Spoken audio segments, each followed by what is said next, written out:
Good afternoon. My name is Marla McGuinness, and I will be your moderator for today's post-cabinet media availability. We'll begin with Premier Houston. He has no opening remarks, so we'll just jump right into questions.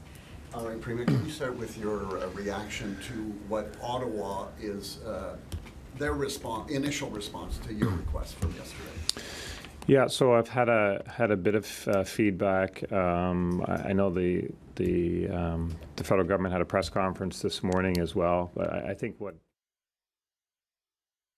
urgency on their part. These discussions on many of these things have been ongoing for a few days at this stage. Now they've been kind of consolidated in one letter. The asks are known. The asks are known at the highest level of government. There's nobody that can say they're not known.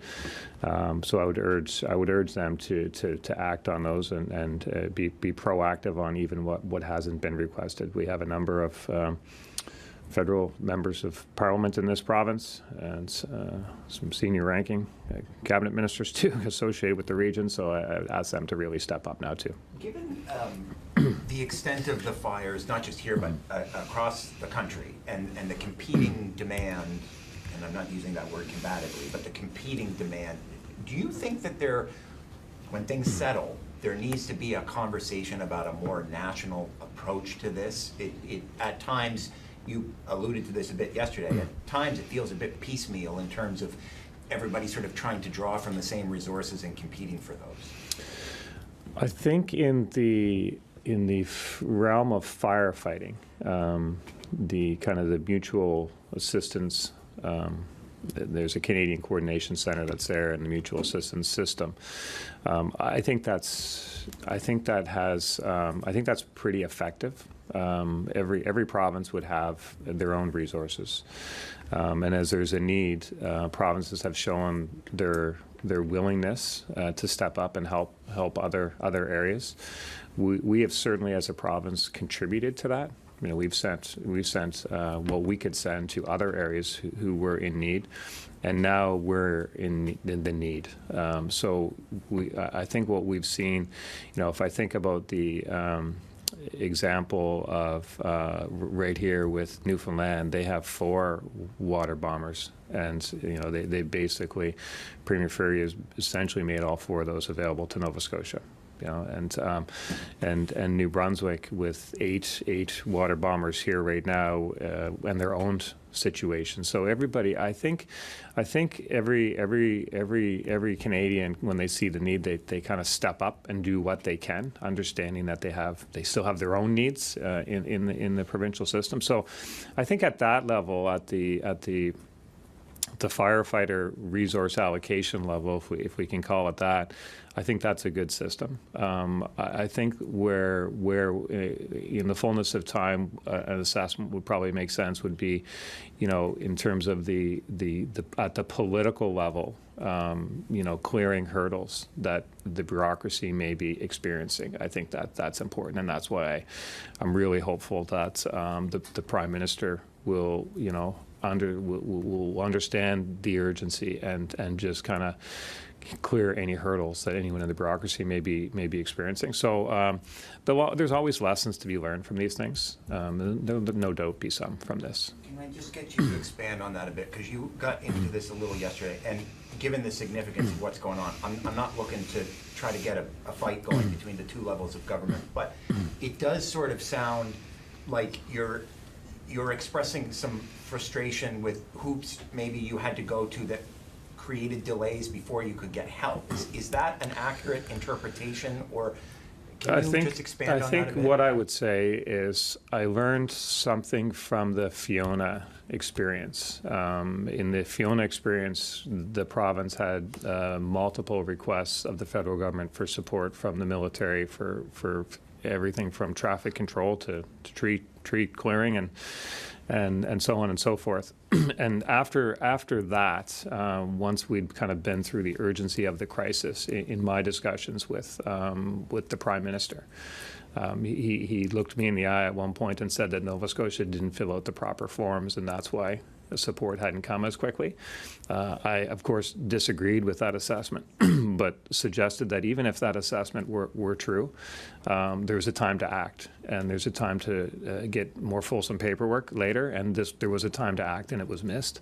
So with that experience in mind, I was not willing to leave any room for a repeat when people's houses were literally burning. So we fill out the paperwork and we go through the channels. But at the same time, it's my hope that the Prime Minister and members of Cabinet and members of Parliament recognize that there's a time for action, and the time for action is right now. When exactly did that happen, that the Prime Minister looked you in the eye and said that? It was post-Fiona. It was in one of our discussions So post-Fiona. in the fall of last year? I can't remember exactly, but it was last calendar year at some point, yeah. So, nutshell, he said that Nova Scotia didn't get what it needed because of Yeah, some- I'm paraphrasing. But I mean, at the time, people will remember that we had dramatic needs, and I don't remember the exact numbers. We'll have it, but I think we requested 2,000 military personnel, and I think the federal government delivered on something in the order of 200 or 300. I can't. We can get you the exact numbers, but it was certainly inadequate in my estimation, and. In the final assessment, it was their position that we hadn't essentially filled out the right paperwork, which obviously in these types of things, you can imagine the amount of paperwork that goes back and forth. There was literally binders and binders of paperwork going back and forward. So any suggestion that a piece was missing was not acceptable to me. But having learned from that experience, this is why, despite the discussions that were happening over, since the weekend, and the incredible leadership of Minister Rush and his team, but certainly Scott Tingley, who was representing us at the national board where they're talking about who has what resources and who can help. That was all happening, but at the same time, we wanted to make sure that there was kind of no misunderstanding that we need help here, and this is a degree of help we need, and we need it urgently, and that's why you would see language in the letter like, and if there's a piece of paper missing or a form missing, please alert us to that right now, because we can't have those types of delays. So. Premier, what's your understanding of the military help that will be on its way? I don't know. That's maybe Minister Rushner, or in fact Minister Lohr, may have a kind of a more fulsome thing on that. But I mean, obviously, the getting these fires under control is the most urgent need. So and with the size of the fires, particularly the Barrington fire, that's we're depending on the weather, and we're depending on air cover. You can't put firefighters in front of that wall that was described yesterday, a 300-foot firewall, with winds changing in that particular part of the province, and winds changing with the tides. You can't risk firefighters. So I think for what's happening in this province right now, we've never faced wildfires like this before, and we have them all at the same time. I think the remarkable thing that people should not lose sight of is zero missing people. 0 reported deaths, 0 serious injury. I mean, that says a lot about the professionalism of the response. One of the things you requested in your letter yesterday, Premier, was some cost sharing on modular housing for people who are displaced by the fire. I'm going to ask Minister Lohr for some more detail on that, but I'm just sort of generally speaking, is this something that the province is beginning to look at, or have you been developing a plan along this lines? I haven't heard about it. Yeah, I actually think that this is one area where we have had, there's been some kind of immediate discussion, and Minister Lohr would be able to fill in on that. But I think there's two elements to the housing and some of the requests. So as we move more firefighters into the region, and there is firefighters coming from other areas. Some arrive from Prince Edward Island, and there'll be some from other areas as well. I think from the States as well. We have to house them as well. So there's that need. But we've lost a lot of homes, and the recovery from that is going to take a long time, and that will require housing too. And so I do believe we've had a response from the feds on the modular housing to help with some of that. But there's multiple needs. We have sort of what amounts to worst case scenario, right? You've got the dry conditions, no help from the weather. You've got the biggest fire ever, 200 kilometers from here, and then you've got a fire here that's displaced 16,000 people and destroyed all the homes that it has. When you look at that in its totality, do we need to reassess the in-province capabilities we have to battle these things? I appreciate that, you know, the neighbors are sending the water bombers and they're not that far away, but do you think we need to revisit our level of in-province capability to fight this stuff? We will revisit it, just as a matter of course. There'll always be a debrief on any kind of major incident. But I also don't want to lose sight of the fact that it would be unfair to suggest that there wasn't a meaningful level of preparation. We have forest fires in this province every year. We generally have 70, 80, something in that range for forest fires. This year we've had I think it's over 200 now. I think when we started talking about this a few days ago, it was 183, I believe, but it's over 200 now. So we have forest fires in this province.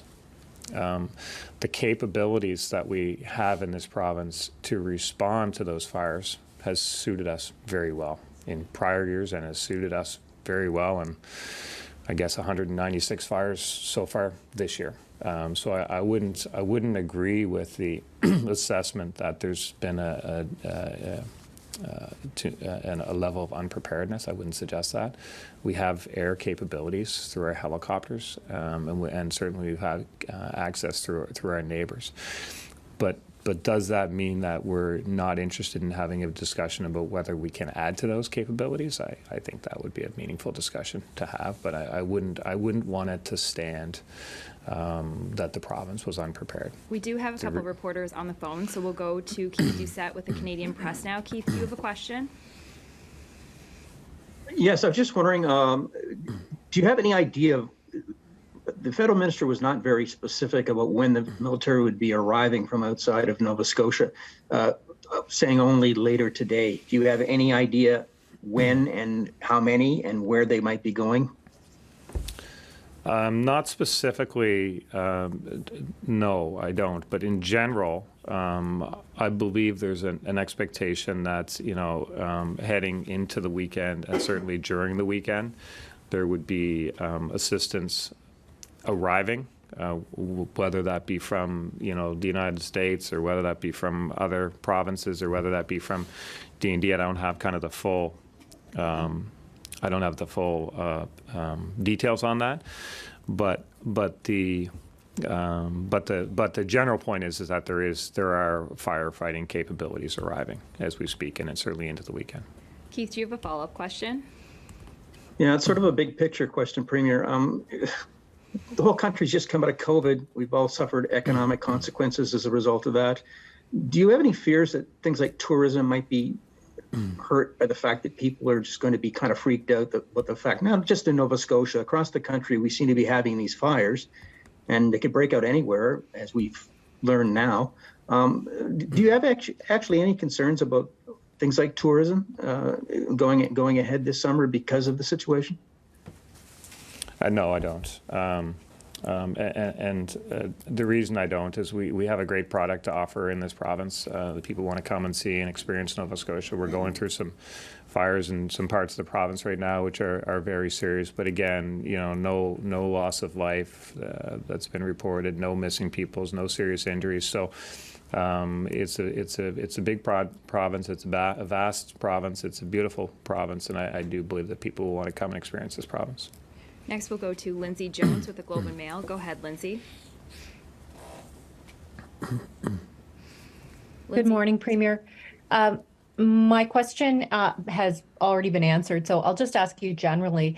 Do you have a message for Nova Scotians this morning? There's a lot of people stressed and worried, particularly down on the south shore of Nova Scotia. What is the province of Nova Scotia doing to protect these people and ensure that the volunteer firefighters are not putting themselves in increasing dangerous positions? Yeah, we'll get through this. The province has experienced an incredible amount of trauma, and it's from one end of the province to the other. The emotional trauma. Nova Scotian is a tight community, and we all feel the pain of another Nova Scotian. So we will get through this. Incredible resources are being dedicated towards this. Our firefighting crews, the professionalism of them, the dedication of them. This is a tough time, but we will most certainly get through this. There's no question about that. Lindsay, do you have a follow-up question? I'm fine, thank you. Okay, that's actually all the time we have today. Thank you, Premier, for joining us. Thanks, everyone.